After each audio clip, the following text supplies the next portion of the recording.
Vaig a començar amb un poema. He tornat novament i voldré encara tornar, i tornaré, o ardent ciutat, a tu, a la teua nit, al vol corbat de la palma i el foc, a ta pau clara, més que el goig brusc i més que la figura del càntic o la pedra, de tu val l'olor del temps i l'oci vegetal, segles i llum pactant en carn oscura, país per al record, veu ascendida. Elx, agraït en festa o pensament, et tinc amb alegria dolçament, i amb la sang t'assegure dins ma vida. I si un dia no puc fer-te un camí, ofici meu serà enyorar-te en mi. Com a lectors, nosaltres tenim l'enorme poder d'interpretar les paraules, les imatges que aquestes paraules dibuixen, en total llibertat. Bo, total llibertat del tot, no. No és cert. Sempre ho fem a partir de la pròpia experiència, el que fa que un poema puga ser infinitament universal. Per a mi, aquest poema que vos acabo de llegir és una estima compartida. A mitjans d'agost de l'any 1978 estava jo per la plaça de Santa Maria davant de la basílica on es representa el misteri d'Elx i vaig veure dos homes que dic, ostres, els conec. Eren Lluís Llach i Joan Fuster, que anaven junts. I darrere d'ells anava Gudi Lavats, que no sé si ho he pronunciat bé, és un cognom, crec que és belga o alemana, i ella va fer aquell documental famós que va llançar al món el misteri i ho va fer inventada i animada per el propi Lluís Llach. En aquest moment jo tenia una distància i una reverència que m'imposava la meva joventut cap a dues persones que admirava, però realment jo no coneixia la poesia, jo no sabia que Joan Fuster era poeta. Per a mi Joan Fuster era un home d'altres coses, que escrivia assaig, l'home de nosaltres els valencians, la persona que veien en aplecs, que veien en els estadis parlant-nos de nosaltres, els valencians, però no sabia que era un poeta, fins que l'any següent, precisament l'any 1979, Lluís Llach edita un disc en el que inclou una preciosíssima cançó que tots conegueu, que és Criatura dolcíssima. Quan jo vaig sentir aquest poema de Fuster em vaig quedar noquejada. No tenia ni la més remota idea que Fuster poguera fer aquesta lírica tan preciosa. I allà estava ell. Malauradament, el poeta que fou, Fuster, va decidir, cap a l'any 1954, penseu que ell va néixer l'any 22, era molt jove, deixar la poesia. O millor dit, el que va fer és deixar d'editar volums de poesia, perquè li costava molt editar, no era senzill per a ell editar. I per què va abandonar? Possiblement, jo crec que per l'excés d'autocrítica, perquè era un home molt crític en ell mateix, no ho sé, el desencís estava aliè als cercles poètics de l'època, que eren els ratpenatistes de l'època, en tots els honors a Carles Salvador, que estava en aquest grup, o, per exemple, al grup de Xavier Cas o Miquel Adler, de l'editorial Torre, de la que ell també es va anar distanciant. Aleshores, la qüestió és que simplement va decidir dedicar els seus esforços a altres formes de literatura i va reeixir, a gosades, que va reeixir en l'aforisme, en l'assaig, en fi, la crítica literària, en fi, no vaig estendre'm més. En una entrevista, i ara continuo parlant de poesia, en una entrevista que li va fer Montserrat Roig, ella assegurava que la poesia era la manera, en aquella època, parlem de la postguerra, en què tot el món començava a escriure. Per tant, es trobava que era un escolanet més fent poesia. Però mentre ell es va considerar poeta, que jo crec que va ser sempre, encara que, Joan Fuster concebia la poesia com l'extremitud artística de la literatura. En la poesia, l'art ho és tot, o gairebé tot. Són paraules d'ell. I ho dia en l'any, atenció, 45. Una persona que, si feu, quants anys tenia? 23 anys. Imagineu-vos. Bé, el jove Joan Fuster, de molt jove, ja entenia la poesia com un ofici de construcció en les paraules, com a matèria primera. I es va preparar a consciència, es va formar des del punt de vista lingüístic, un autodidacta, com aquell que diu, perquè podia tirar mà de l'hora pena, podia tirar mà, però no tenia, usaven passats de lletres que ens permeteren, diguem, seguir una estela. Era difícil, era molt difícil. I ell ho va fer, i després tenia un eruditisme, en fi, enorme. I ell abordava el poema d'aquesta manera, que no emmascarava en absolut la gràcia que ell tenia a l'hora d'escriure poesia. El poeta, dia, ha de transmutar en seus els mots de tots, ha d'apropiar-se'ls amb una seguretat redentora. El poeta havia de conciliar l'exigència personal, que en ell era molt elevada, i la capacitat del públic que usa un llenguatge corrent, heretat dels ancestres. Sobre la poesia, un poema que es diu tal qual, la poesia. Si us l'hagués d'explicar en plena comparança, diria que és com si de sobte, no esperant-ho, us trobàsseu enduts al fons clement i simple de l'acte de l'amor quan un fruit us traspassa. I els ulls se us desentelen, i la llum sona a trossos, i us sentiu les mans breus i carregades d'obra, i en la llengua un adàmic pregús d'algues salvatges, i visiten els crits plomes i alevosies, i enmig de la memòria una font es concentra i us coronen campanes, i hi ha un saber d'origen, tàcit en vostres gestos, en els camins que hi porten. Este és un poema de Terra en la boca de l'any 1950. Un jove fuster intenta sintetitzar fons i forma i estava convençut que la poesia no existia fora de la forma. Sempre estava preocupat per l'excel·lència i l'originalitat i ens deixà altres versos per a oblir carícies que estan editats en Ofici de difunts, tots els trobareu ahí, òbviament, que diuen: no sé si parle clar, no sé si parle, però altri o m'enfonse en la tenebra. Potser l'únic que faig és repetir-me-ho. Tanmateix jo sustente un axioma. L'home té una llavor sota la llengua. Els mots que se m'escapen com a hienes tenen algun sentit enllà dels signes. Enllà de Pompeu Fabra i els diaris. Realment, jo no puc comunicar-te res que tu ja dins tu mateix no tingués. Clar, la concepció de la poesia per a ell és bàsicament la mateixa en els dos poemes que vos he llegit, però moltes coses van passar d'una a l'altra. Esta poesia completa, que ara s'edita, el llibre Poesia completa any 1945-1987, és una meravella perquè ens permet acompanyar a Joan Fuster en tot aquest llarg itinerari des que ben jove va començar fins que va deixar, també molt jove, de conrear la poesia. Este llibre és un llibre que, com sabeu, edita la institució Alfons el Magnànim de la Diputació de València, precisament en l'any del centenari de Joan Fuster, any dedicat per la Generalitat Valenciana a ell, i forma part, ho he de dir, d'una estupenda col·lecció d'obres completes que dirigís Vicent Berenguer, que està reunint obra de molts poetes valencians, autors i autores valencians, en un esforç que és molt d'agrair. L'edició, també és molt important dir-vos-ho, ha estat a cura de Salvador Ortells Miralles, que també fa el pròleg. És una edició magnífica, perquè Ortells és autor d'una tesi completíssima, molt completa, precisament sobre la poesia de Joan Fuster. I el llibre segueix un poc el que Ortells ja diu en la tesi. Ell parla d'un Fuster, diguem, en els seus inicis, un Fuster líric, un Fuster antilíric i el poeta circumstancial. Què vol dir això? Doncs que descobrim un poeta, primer el líric, primer un poeta jove, entusiasta, molt fèrtil, que treballava, en fi, allà on podia editava, i fins al punt que va arribar a crear, junt al seu amic Albi, una publicació, bueno, més d'una, perquè van urdir els quadernos literaris i Verbo, que precisament Verbo, és curiós, és una revista que edita la Diputació d'Alacant.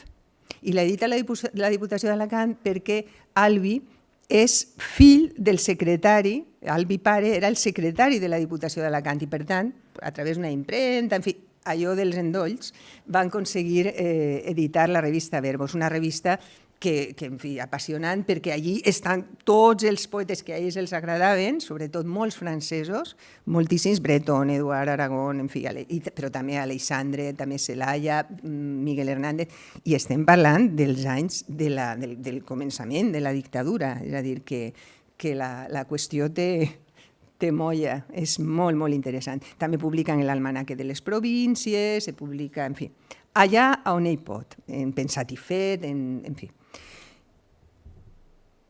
Vaig a llegir-vos ara un altre poema que a mi m'agrada especialment, que es diu L'Olivera. I este és de Verbo, diu: germana de la nit i de la roca, feix de braços parats sota un desfici, de somni fet a l'exercici. De gaudir-te l'amor seca en la soca, bella olivera, l'oci que es reclina contra la tarda eterna del paisatge. I no continue perquè no tenim molt de temps, però vos recomano moltíssim, està en la pàgina 35-36, que me recorda molt al Pi de Formentor, perquè, sabeu, no? Mon cor estima un arbre, perquè Fuster és molt amant dels poetes mallorquins de principis del segle, i es nota així i en altres poemes. Bé, el que fa Fuster, i això és important quan llegiu el llibre, és encaixar tot el seu lirisme en la mètrica catalana, i era un especialista, o sigui, era un virtuós que podia perfectament filar en hexasíl·labs, decasíl·labs, els encabia en madrigals, en dècimes, en sonets, o sigui, era, ara diríem, un màquina, no? Fent mètrica i fent poemes. I després, en fi, què dir-vos, no? Que per a ell, en aquesta època, el paisatge és un element fonamental, com ho era per a tots, perquè ell és el simbolisme. La corrent que en aquell moment el tenia atrapat era el simbolisme. Per exemple, diu: de cara a un cel tibant, fina, segura, reclinada en la calma i el silenci, vius o sueca, el teu secret ingenu d'àmfora i roda.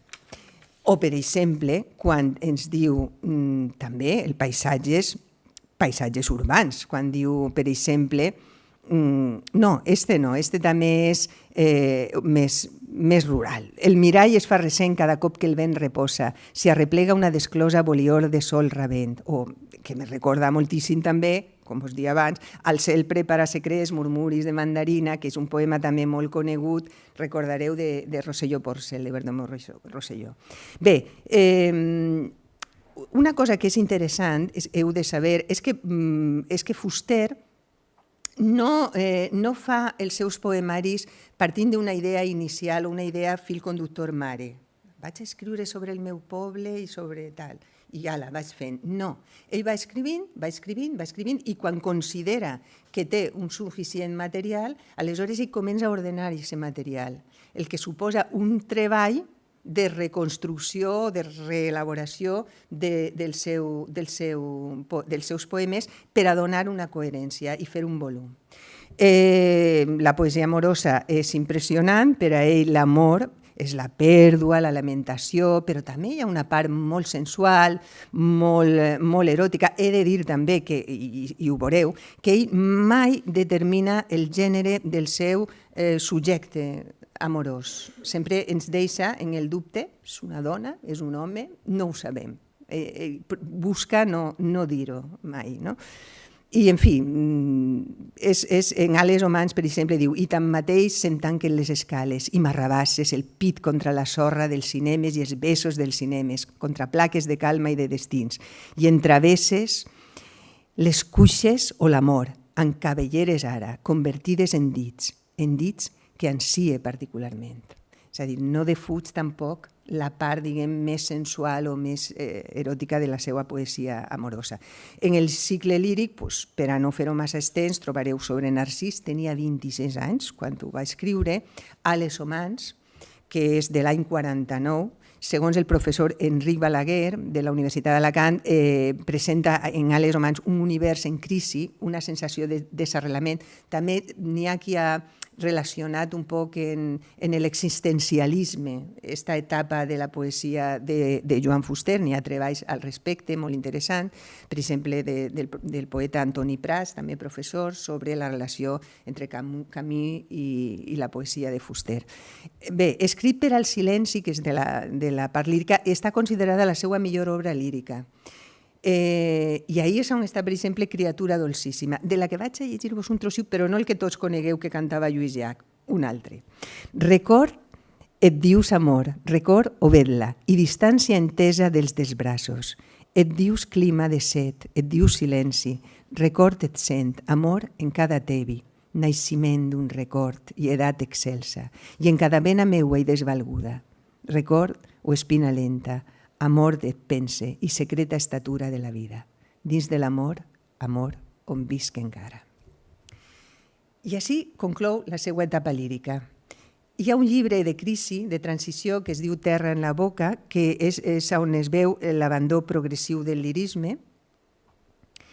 I ahí es recullen poemes, el paisatge encara té protagonisme, però els tòpics romàntics de la ruïna, la decadència, la fugacitat, tenen molta cabuda, junt al silenci, que és un altre dels tòpics, i possiblement la por que acompanya una infància difícil que vegem en estos versos. Mireu-me tots, i jo era un infant de silenci. O quan diu, els rems, la pau, les roques poderoses, els infants en què et salves i vesteixes, et reprenen, oferts són veritat. També inclou, que esto és algo que vos agradarà veure, un homenatge a autors valencians com Yves Ajabatza, no sé si ho pronuncie bé, a Ausiàs Marc i a Bernat i Baldoví o Teodor Llorent. L'homenatge a Yves Ajabatza, a més, va obrir un camí, que és el camí de la reverència i de l'interès per este poeta del segle, a cavall entre els segles XI i XII, que han seguit, per exemple, Josep Piera o Salvador Jaffer. I després ja tenim el cicle antilíric. El cicle antilíric, a mi, personalment, és el que més m'agrada. Què voleu que vos diga? Ella també em fa així, sí. El cicle antilíric personalment m'agrada molt. Ahí tenim poemaris, que són Ofici de difunts, la elegia Rabelais i els poemes per fer. Són els poemes que més m'agraden perquè tenen molta irreverència, perquè està més ell. Jo veig més al Joan Fuster. De vegades és una irreverència pertorbadora, apareix ja molt el seu sarcasme i es deixa de banda la mètrica, finalment, ja està. I comença a escriure en una llibertat que és molt, molt, molt d'agrair. Després tenim un altre poemari, que és Ofici de difunts, un llarguíssim poema que té un registre surrealista. Vos recomano també molts, ahí també hi ha moltes referències a la poesia, com per exemple en el poema Més Ars Poètica. I per últim, la elegia Rabelais, que en fi és una meravella, és molt, molt, molt. Henri Balaguer, del que ja vos he parlat, deia que era com un striptease humà. I així Fuster s'ha despullat del tot, no? I a mi així m'agrada molt, per exemple, quan diu tu vas inaugurar, en un diàleg en Rabelais, li diu tu vas inaugurar una nova mena de riure dins l'àrea de la civilització occidental. I ai, cristiana, i ens sentim feros més humans quan la practiquem. I després estan els poemes per fer, que és un recull de poemes que està editat en l'any 87, però són poemes més antics, dels anys 50, i que, en paraules d'Orteix, és una visió molt desesperançada de la vida. I, en fi, desemboca en l'absurditat de l'existència humana i ja estem, diguem, al final de l'etapa poètica de Joan Fuster i al final de la meva conversa amb vosaltres. Jo no sé, per acabar, dir-vos que no sé si mai Joan Fuster va ser conscient de tot el que va fer per la literatura en català. Ell es considerava un mal poeta, però teniu en compte que ell va introduir i assajar diferents formes de poesia, també va col·laborar en la creació d'un registre lingüístic plausible que estava encaminat a la normalització i el seu treball és impagable en aquest sentit. I també va establir les connexions necessàries per crear una comunitat literària de la llengua catalana, perquè va ser ell qui realment va establir totes aquestes connexions i que ara ens trobem, les noves generacions, cada dia més nombroses de poetes. Per cert, segurament Joan Fuster pensaria que excessivament nombroses, perquè ara tot el món diu que fa poesia, però en fi. I en fi, què dir-vos? Simplement que llegiu aquest llibre perquè encara que ell pensara que no era un poeta com devia, conreava la poesia i molt bé, i per a nosaltres totes les seues aportacions són importantíssimes en aquesta modesta, incòmoda pàtria en què vivim. I jo només he d'acabar dient que moltes gràcies, senyor Fuster. Ens va ensenyar molt, molt.